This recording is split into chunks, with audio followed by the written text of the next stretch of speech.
في الحلقه الثالثه والموسم الثاني من برنامج صاحب الكوره. الاسبوع ده حصل فيه ماتشات مهمه جدا والفرق كانت بتدب في بعض. تعالوا بسرعه نشوف ايه هي الماتشات ونبدا الحلقه.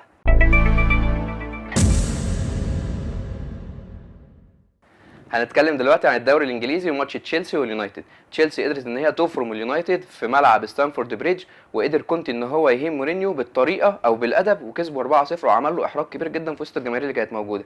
كونتي بدا الماتش بخطه 3-4-3، اما بالنسبه لمورينيو او المانيو قدر ان هو يبدا الماتش ب 4-2-3-1، واللي سببت او خلقت فجوه كبيره جدا من الناحيه الدفاعيه واللي كانت واضحه جدا وبرده مورينيو مصمم عليها. لما نيجي نرجع نتكلم عن 3-4-3 بتاعه تشيلسي، هنقدر نقول ان هي حققت لها مساحه كبيره جدا عشان تقدر تطبق التكتيك الايطالي، وقدرت ان هي تحقق ضغط كبير جدا من الناحيه الهجوميه. اما بالنسبه للمانيو، احنا لغايه دلوقتي مستنيين مورينيو يقدر يطبق نظريه اتوبيس مورينيو اللي كان بيقدر ان هو يعملها مع تشيلسي في السنه اللي قبل اللي فاتت. لو جينا نتكلم عن الاجوان هنشوف ان جون بيدرو قدر ان هو يسجله بسبب غلطه كبيره جدا في دفاعات مانشستر يونايتد اللي اعتمدوا على بعض بالنسبه للكره اللي اتلعبت، واللي بسببها بيدرو قدر ان هو يروح ينفرد بالجون ويسجل اول جون في اول 30 ثانيه في المباراه. اما بالنسبه للجون الثاني، الجون الثاني حصل بسبب خطا كبير جدا في التمركز الدفاعي في كوره ركنيه قدر ان هو جاري كاهل يحط منها الجون الثاني.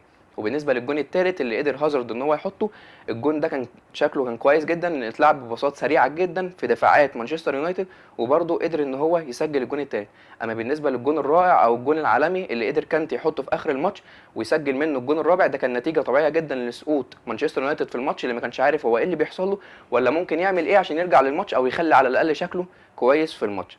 بالنسبه للسؤال اللي احنا محيرنا لغايه دلوقتي، مش عارفين مورينيو بالاداء ده هيقدر يوصل مانشستر يونايتد لحته او لمركز كويس يقدر ان هو ينافس في بطوله اوروبيه ولا مش هيقدر. ده اللي هنشوفه بقيه الدوري. هنتكلم دلوقتي عن اهم الفرق في الدوري الانجليزي والنتائج اللي حققتها خلال الاسبوع ده. هنبدا بليفربول اللي قدر ان هو يكسب ويست بروميتش 2-1 على ارضه، وبكده يبقى كلوب محقق نظريه كبيره جدا او قدر ان هو يبني فريق قوي لليفربول يقدر ان هو يساعده في تحقيق بطولات جايه كتير. اما بالنسبه للارسنال فهو وقع في فخ التعادل مع ميدلسبرا بعد ما تعادل معاه على ارضه بعد اداء مشرف جدا ونتائج محققها بشكل كويس من اول الدوري. اما بالنسبه لمانشستر سيتي اللي تعادل مع ساوثهامبتون بنتيجه 1-1 على ارضه، هو بيواصل سلسله الخساره او فقدان النقط من بقاله 5 ماتشات ما حققش ولا فوز، وكده مانشستر سيتي عليه علامه استفهام كبيره جدا بعد ما كان مقدم اداء كبير قوي من اول الدوري، ما كانش بيخسر ولا ماتش، دلوقتي ما بقاش عارف يكسب ولا ماتش بقاله 5 ماتشات. يا ترى هيفضل مستمر كده ولا جوارديولا هيشوف حل جديد او حل في الخطه عشان يقدر ان هو يعدل ويوصل لنتيجه احسن من كده؟ تعالوا نشوف كده ترتيب الفرق في الدوري الانجليزي لحد دلوقتي عامل ازاي.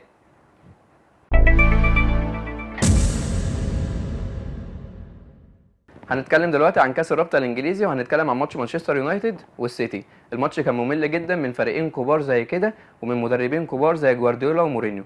مورينيو بدا الماتش بخطه 4-2-3-1 واللي مش قادر برضه يحقق منها الهدف المطلوب او يكسب بيها الماتش، لكن قدر ان هو يضغط مانشستر سيتي ويخليهم ان هم يطلعوا كور قدام بشكل طولي، وده كان عكس تكتيك جوارديولا. اما بالنسبه للسيتي هو اول مره ما يشوطش ولا كوره على المرمى من ابريل 2012، ودي كانت علامه استفهام كبيره جدا برضه في اداء مانشستر سيتي. لو جينا نتكلم عن حاجه مهمه كبيره جدا حصلت في الماتش، هو دخول كاريك في التشكيله الاساسيه لمانشستر يونايتد مكان فيلايني، واللي قدر ان هو يلعب مع جنب هيريرا وقدامهم بوجبا وقصادهم او قدام راس حربه ابراهيموفيتش.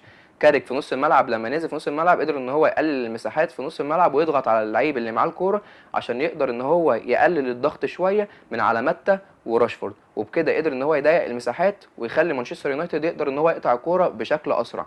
لو جينا نتكلم عن الحسنه الوحيده اللي عملها مانشستر سيتي في الماتش ده، هو نزول اللاعب جارسيا واللاعب ماتسيو في تشكيله مانشستر سيتي عشان يقدم ناشئين بيلعبوا بشكل كبير جدا وهيبقى ليهم مستقبل كبير جدا في الدوري الانجليزي او عموما لو راحوا احترفوا في اي فريق.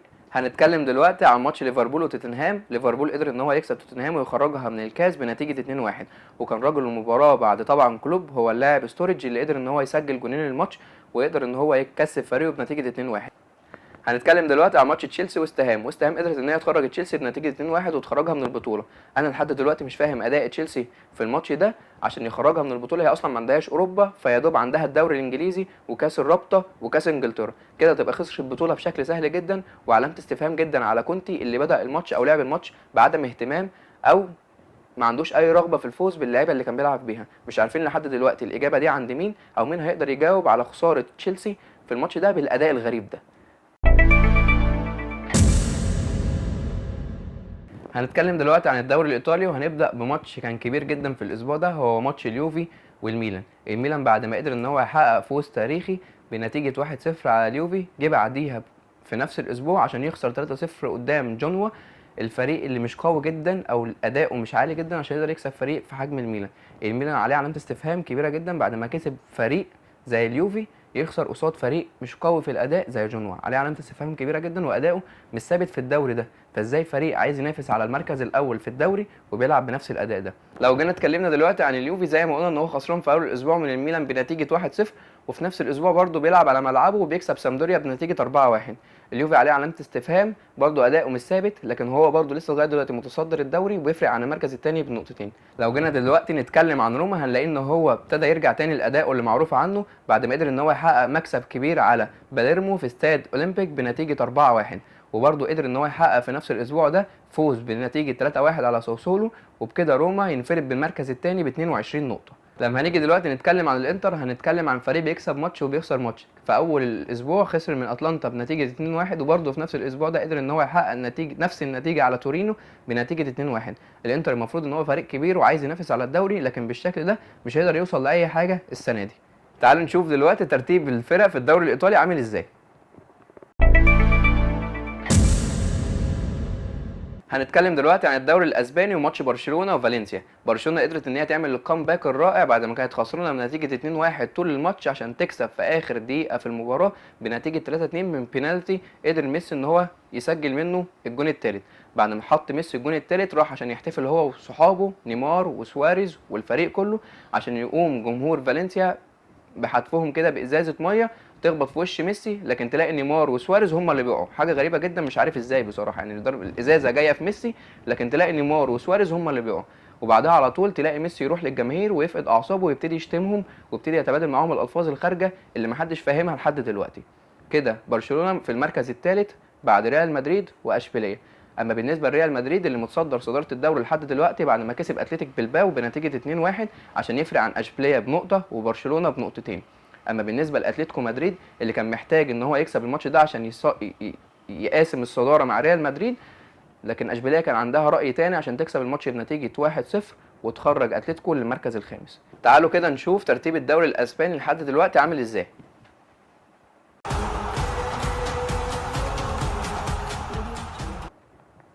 بكده نبقى وصلنا لنهايه الحلقه. يا رب نكون قدرنا ان احنا نقدم لكم شويه معلومات قدرت ان هي تفيدكم على اللي حصل في الاسبوع اللي فات. استنونا الحلقه الجايه، وما تنسوش ان انتوا تعملوا لنا لايك للبيج بتاعتنا على الفيسبوك، سبسكرايب لليوتيوب تشانل، وتعملوا لنا فولو على تويتر. هنستنى منكم تعليقاتكم او اي حاجه مش عاجباكم في الفيديو، او لو اي حاجه نفسكم تعرفوها او عايزين تسالوا عنها. استنوني الحلقه الجايه. كان معاكم احمد عادل وبرنامج صاحب الكوره. سلام.